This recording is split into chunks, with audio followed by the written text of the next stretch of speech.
This question is minimum genetic mutation. So a gene is exactly of 8 characters. Each one is consists of A, C, G, and T.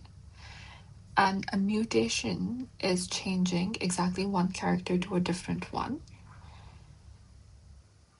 And changing 2 positions is 2 mutations, not one.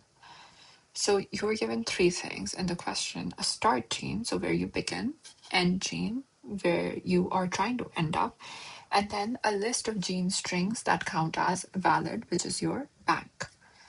Now the question is, what is the smallest number of mutations that gets you from the start gene to the end gene? And you return -1 if it's not possible. So I'll walk through the code now. We are doing DFS, and that's why we are using a double-ended queue in this.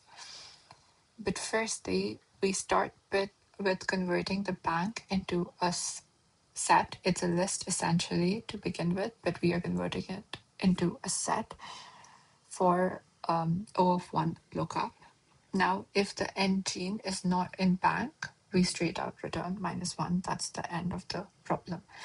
If not, we start with our BFS. So we start with a double-ended queue that will hold the gene and steps. So you begin with the start gene, and to begin with, it starts at step 0.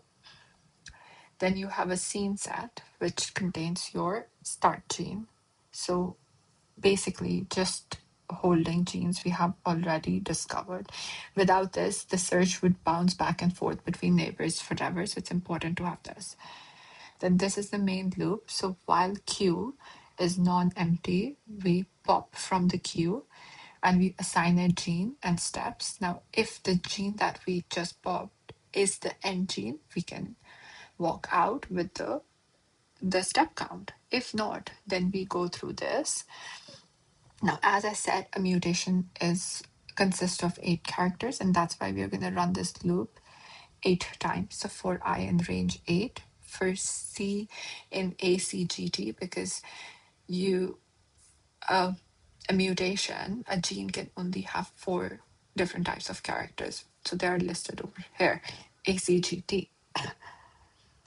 Then we build our next gene. So this is the mutation.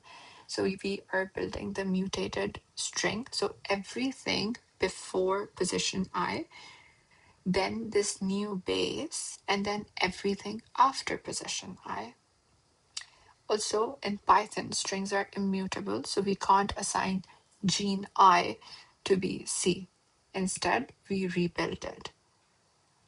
Then we check that if this mutated string that we built is it in bank, and this mutated string is not in our scene set, then we move forward. We add it in our scene set, so we are marking it as discovered, and we are pushing it to the back of our queue, and we are incrementing our step to be 1. We go through this queue, and if we are unable to find it, then we just return -1.